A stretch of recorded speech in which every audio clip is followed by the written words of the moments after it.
Hello guys, രാവിലെ തന്നെ ഒരു മുട്ടം പണി കിട്ടിയിട്ടിരിക്കുകയാണ്. 5 മണിക്ക് അലറാൻ വെച്ചു. 5:45 ഇപ്പോൾ കറക്റ്റായിട്ട് എണീറ്റു ഗൈസ്.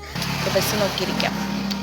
പിന്നെ ഞാൻ പ്രൈവറ്റിൽ പോയി അങ്ങ് അഡ്ജസ്റ്റ് ചെയ്യും. പിന്നെ ഒരു ചായയൊക്കെ കുടിച്ച് അവളെ റൂട്ടും ഞാൻ എൻ്റെ റൂട്ടും പോയി. എനിക്ക് പാലോട് നിന്ന് ട്രിവാൻഡ്രം ബസ്സാണ് ഗൈസ് കിട്ടിയത്. തമ്പാനൂരെത്തിയ ഉടനെ തന്നെ ഞാൻ 4 ഇഡലിയും സാമ്പാറും വടയും വാങ്ങി കഴിച്ചു. കുറച്ചുപേര് വരാനുള്ളത് കൊണ്ട് തന്നെ ഞാൻ ബസ്സിന്റെ എണ്ണ ഒക്കെ എടുത്ത് അതിൻ്റെ അകത്ത് തന്നെ ഇരിക്കുകയായിരുന്നു. എന്റെ കമ്മൽ എന്നെ വിട്ടു പോയത് കൊണ്ട് തന്നെ ഞാൻ പുതിയ കമ്മൽ വാങ്ങി തിരിച്ചു വന്നപ്പോൾ അവിടെ ഹൽവ കട കണ്ടു ഗൈസ്. അവിടുത്തെ ചേട്ടൻ ഞങ്ങൾക്ക് പാൽപ്പേട പോലത്തെ സംഭവം ട്രൈ ചെയ്യാൻ തന്നു.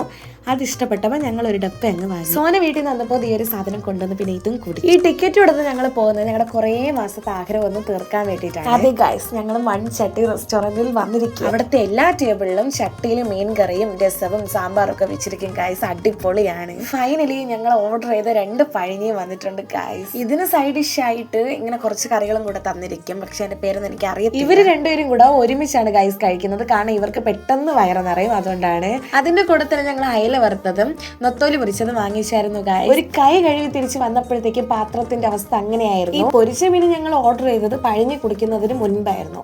പക്ഷെ പൊരിച്ച മീൻ എത്തിയത് പഴിഞ്ഞ് കുടിച്ചതിന് ശേഷമായിരുന്നു. ഞങ്ങൾ വന്ന സമയത്ത് ഇവിടെ ആൾക്കാരില്ലായിരുന്നെങ്കിൽ ഞങ്ങൾ പോവാറായ സമയത്ത് ഇവിടെ നല്ല തിരക്കായിരുന്നു. അതിനുശേഷം ഞങ്ങൾ ബസ് കാത്തിരിക്കുന്ന ദൃശ്യങ്ങളാണ് നിങ്ങളിപ്പോൾ കണ്ടുകൊണ്ടിരിക്കുന്നത്. നീണ്ട കാത്തിരിപ്പിനൊടുവിൽ ഞങ്ങൾക്ക് ബസ് കിട്ടി ഗൈസ്. ബസ് കയറി ഞങ്ങൾ നേരെ പോയത് സ്റ്റുഡിയോയിലായിട്ടാണ്. ഇവക്ക് ഡ്രസ്സ് എടുക്കാനാണ് ഇവിടെ മെയിൻ ആയിട്ട് വന്നതെങ്കിലും അവളായിരുന്നു ഇവിടെ നിന്ന് ഡ്രസ്സ് കൂടുതൽ എടുത്തതെന്നാണ് എന്റെ ഒരു നിൽക്കുന്നത്. സ്റ്റുഡിയോയിൽ പോയി എന്ത് വാങ്ങിയാലും വാങ്ങിയില്ലെങ്കിലും നമ്മൾ ലിപ്സ്റ്റിക് ഇടാൻ മറക്കരുത്. അവളെ ലിപ്സ്റ്റിക് ഒക്കെ ഇട്ട് സുന്ദരിയായി ഗൈസ്. അപ്പൊ താഴെ വന്ന് തോന്നുന്നു പെട്ടെന്ന്. സ്റ്റുഡിയോന്ന് അങ്ങനെ ഡ്രസ്സൊക്കെ ഇടുന്ന നേരെ ഞങ്ങൾ കിഴക്കേക്കോട്ടയിൽ പോയിട്ട് ആദ്യം ഞങ്ങൾ ചെയ്തത് അവിടുത്തെ ഒരു ബേക്കറി കയറിയിട്ട് കഴിക്കുകയായിരുന്നു. ഒരു പോക്കറ്റ് പപ്സോ പോക്കറ്റ് ഷവർമ കറക്റ്റ് അറിയത്തില്ല. ഇവള് കഴിച്ചത് കേസരിയാണ് ഗൈസ്. കേസരി ഞാനും അവളും കൂടിയാണ് കഴിച്ചത്. പിന്നെ ഒരു പൈനാപ്പിൾ ഓറഞ്ച് ജ്യൂസ് ഒക്കെ വാങ്ങി ഗൈസ്. പിന്നെ ഒരു മിനറൽ വാട്ടറും വാങ്ങി ഞങ്ങളുടെ യാത്ര ഇങ്ങ് തുടങ്ങി ഗൈസ്. ഇവിടുത്തെ കമ്മലൊക്കെ അടിപൊളിയാണ്. നല്ല കളക്ഷൻസ് ഉണ്ട്. ഇപ്പൊ പോയി നിറയെ. ഞാൻ എപ്പോൾ വന്നാലും ഇതിന്റെ ഫോട്ടോയോ വീഡിയോ ഒക്കെ എടുത്തോണ്ട് പോകും. പക്ഷെ എന്തിനാന്ന് എനിക്ക് അറിയത്തില്ല, ചുമ്മാ എടുത്തിട്ട്. അവിടുന്ന് നേരെ ഞങ്ങള് രാമചന്ദ്രനിലോട്ട് കയറി. അവിടെ ക്രിസ്മസ് എഡിഷൻ ഡ്രസ്സൊക്കെ വന്നിട്ടുണ്ട് ഗൈസ്. അതിനുശേഷം നമ്മൾ അവിടെ നിന്ന് ഇറങ്ങി നേരെ കമ്മല് കടയിലോട്ട് കയറി ഗൈസ്. ഒരു സ്വർഗത്തിൽ കയറിയ ഫീൽ ആയിരുന്നു. അതിനുശേഷം ഇതുപോലത്തെ 2 കടയിലേക്കും കൂടെ കയറിയിട്ട് ഞങ്ങൾ നേരെ അവിടെ നിന്ന് ഇറങ്ങി നേരെ ചെരുപ്പ് വാങ്ങാൻ വേണ്ടി പോയി ഗൈസ്. അവിടുത്തെ 2-3 കടകളിൽ കയറി ചെരുപ്പ് നോക്കിയെങ്കിലും ഇവിടെ കറക്റ്റ് സൈസ് ഇല്ലാത്തത് കൊണ്ടും അവിടെ കളക്ഷൻസ് ഇല്ലാത്തത് കൊണ്ടും നേരെ ഞങ്ങൾ ഒരു ഓട്ടോ പിടിച്ച് തമ്പാനൂർ. വൈകുന്നേരം സമയം ആയതുകൊണ്ട് തന്നെ തമ്പാനൂർ നല്ല തിരക്കായിരുന്നു ഗൈസ്. പിന്നെ കിട്ടിയ വണ്ടിയിലങ്ങ് കയറി. അവര് നേരെ ചാരോട്ട് പോകണോ, ഞാൻ നേരെ നെയ്യാറ്റിൻകരയാണ് ഗൈസ് ഇറങ്ങിയത്.